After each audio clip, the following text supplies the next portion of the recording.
আজকে মহারাষ্ট্রে হারিয়েছে কি করে? ওরা ধরতে পারেনি। আজকে দিল্লিতে হারিয়েছে কি করে? ওরা ধরতে পারেনি। ওরা বাংলাতেও শুরু করেছে।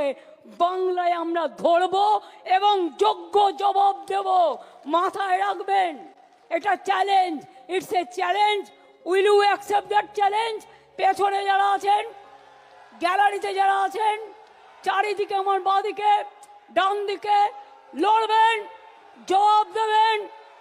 মনে রাখবেন 2027 থেকে 29-এর মধ্যে বিজেপির ক্ষমতা শেষ। কাজেই ওদের বিরুদ্ধে যা যা করার, বাংলাকে ওরা টার্গেট করেছে, তার কারণ অন্য কেউ লড়তে পারে না, বাংলা লড়তে পারে।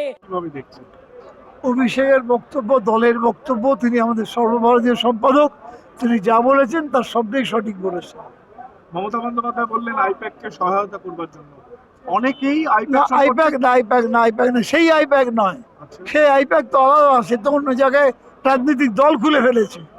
এটা হচ্ছে পরবর্তীকালে আইপ্যাক নামে কিছু লোক কাজ করছে, তারা। কিন্তু এরাই তো 2023-এ পঞ্চায়েত করেছে, লিডারশিপ পাল্টে গেছে। তারা তো কর্মচারী মাত্র। তাহলে প্রশান্ত কিশোরকে নিয়ে সমস্যা ছিল। প্রশান্ত কিশোর এবং তার যে নির্দেশটা সম্পূর্ণ পাল্টে গেছে এখন। ওদের সেটাকে মানতে বললেন। সেটাকে মানতে বললেন। আর একটা কথা হচ্ছে যে কি বুঝলেন, এটা কি প্রবীণ নবীন সমন্বয়? নেত্রীর কি প্রবীণ নবীন দ্বন্দ্ব নিয়ে অনেক সময় চর্চা হয়। আজকে যে কমিটিগুলো বললেন, সবকিছু করলেন, সবাইকে নিয়ে হলো।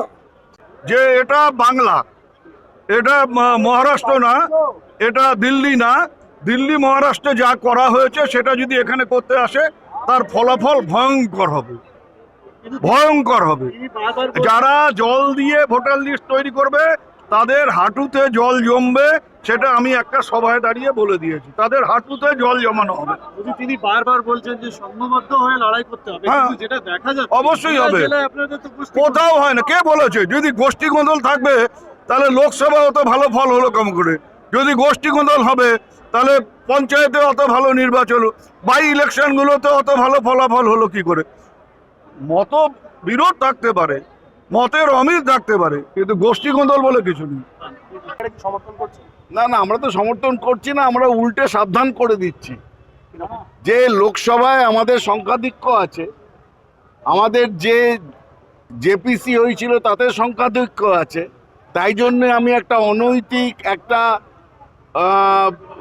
বেশ কিছুটা ইল্লিগাল, যার কোনো লিগাল স্যাংটিটি নেই, বেআইনি বিল নিয়ে এসে পাশ করিয়ে দামামা বাজালাম। সেটা মানুষ কিভাবে নেবে সেইটাই দেখার।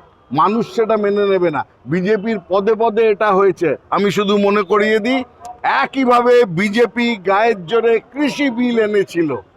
সেই কৃষি বিল সাধারণ মানুষের প্রতিবাদে কিছুদিন পরে নরেন্দ্র মোদীকে এক গ্লাস জল দিয়ে গিলে ফেলতে হয়েছিল। এটা মনে করিয়ে দিলাম। আপনার কি মনে হয় যেমন ওয়াকফ বোর্ড রয়েছে, ঠিক তেমনই দেবোত্তর সম্পত্তি নিয়ে কোনো ট্রাস্টি? আমি এইসব ডিটেলসে যাচ্ছি না। আমি শুধু বলছি, যে আইনে সাধারণ মানুষের ইচ্ছের প্রতিফলন থাকবে না, যে আইন সংবিধান বিরোধী হবে, যে আইন ভারতবর্ষের ঐক্যের ছবিকে প্রতিহত করবে, তাকে ভাঙার চেষ্টা করবে, সাধারণভাবে মানুষ সেটাকে প্রতিহত করবে, প্রতিবাদ করবে। বিজেপি কেন? বিজেপির যদি আরো অনেক বড় শক্তিও তারা আনতে চায়, ভারতবর্ষে তাদের জায়গা হবে না। মানুষ বিরোধী কোনো জায়গায় বিজেপি কোনো কিছু করে উঠতে পারবে না।